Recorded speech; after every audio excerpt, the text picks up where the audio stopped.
So, as a director for strategic learning and practice, I have the distinct privilege of creating spaces for people to come together and learn with and from each other. And that's done through lots of different formats. Some of that is through professional development sessions, but often it's done by having what we would call communities of practice, or really people coming together to share what they're learning, what are their strengths, how can they potentially leverage each other's intellectual and financial and other types of resources to make a healthy community. Health. And as we know, health is more than just healthcare, that there's lots of things in communities that help us be healthy.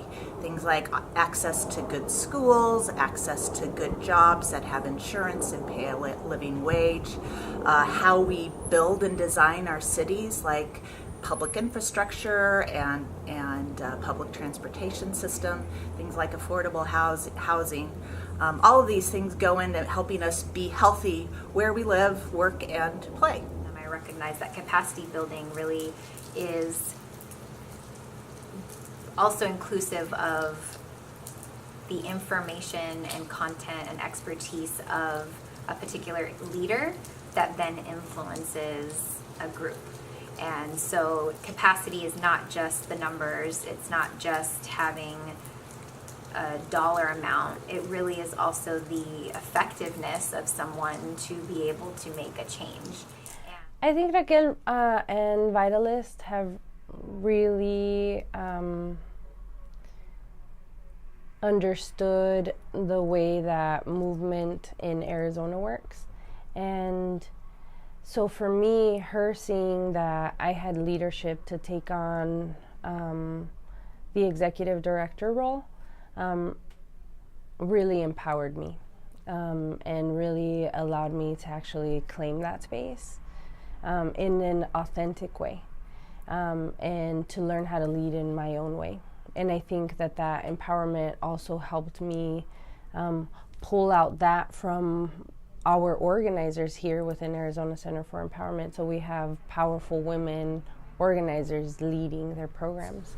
How are we investing in folks to both raise their understanding, raise their capacity,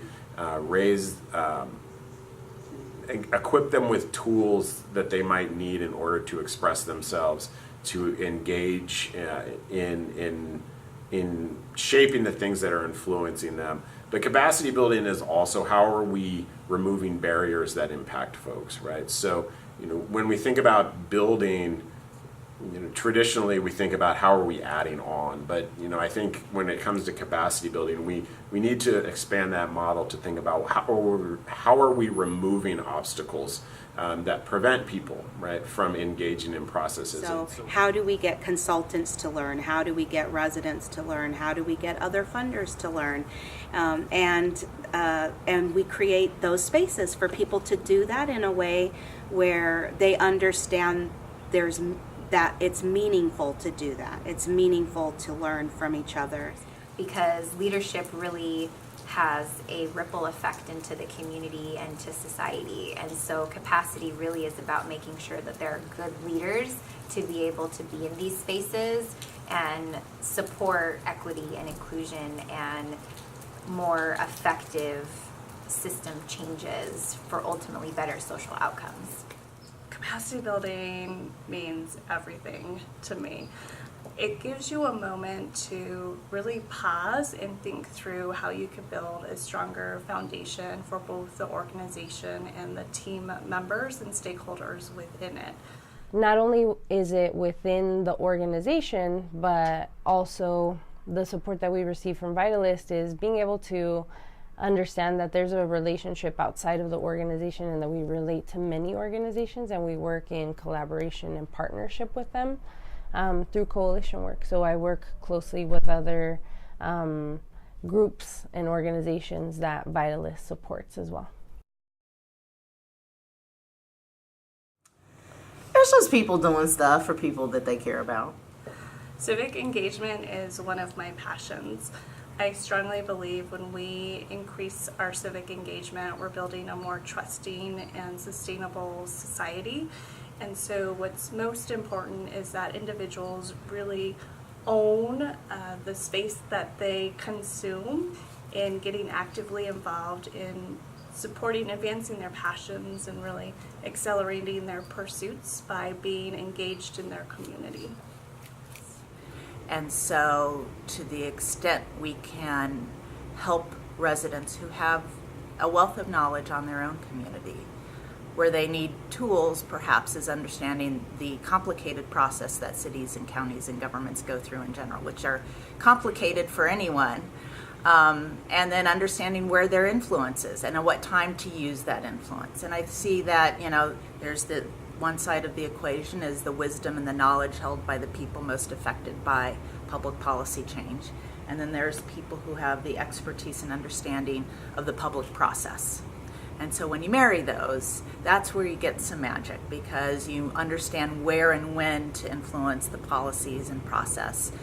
And then you have the experts who understand the environment in which these policies and processes will be playing out. So I think that's, for me, that's the real special sauce, is combining those two. Like, it doesn't have to be so formalized in just voting, because there's lots of changes that can happen outside of just one representative getting elected and not. There's all these pieces in between, and how even a policy is implemented can be influenced by how engaged a particular community can be about the issue, to push back and kind of challenge thinking, or kind of confirm that representatives are in the right direction.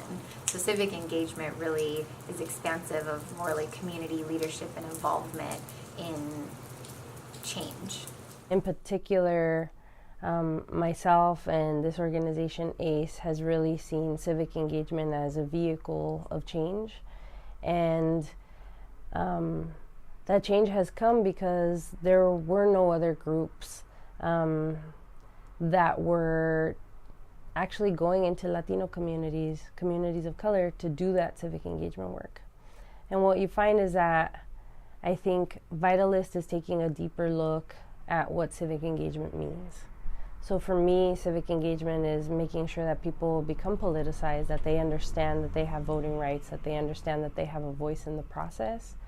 And when Vitalist takes a look at that, it's actually understanding that it goes a level deeper in saying that when a person feels like they have a voice, it's part of a holistic look of their life, and it impacts their health overall, because it becomes like this person has a space in their community that they occupy, and that they are seen in their community. Simple. Those that are involved, those that are most impacted, should be the ones that are shaping the decisions that impact their lives. And civic engagement is how we do that.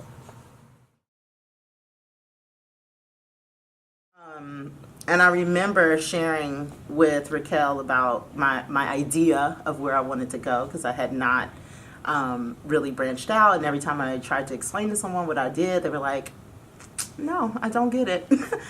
And that conversation was the first time that somebody got it, that somebody understood how I was trying to center humanity, and humanity with the big H, not the little h, just myself, but the collective humanity, and how I thought that could be done through conversations and through projects that were meaningful and aligned to what the community wanted and valued, and having someone saying like, yeah, I think I can help you do that. And so Vitalist's impact on me has literally meant that I am in a space transforming a whole different industry.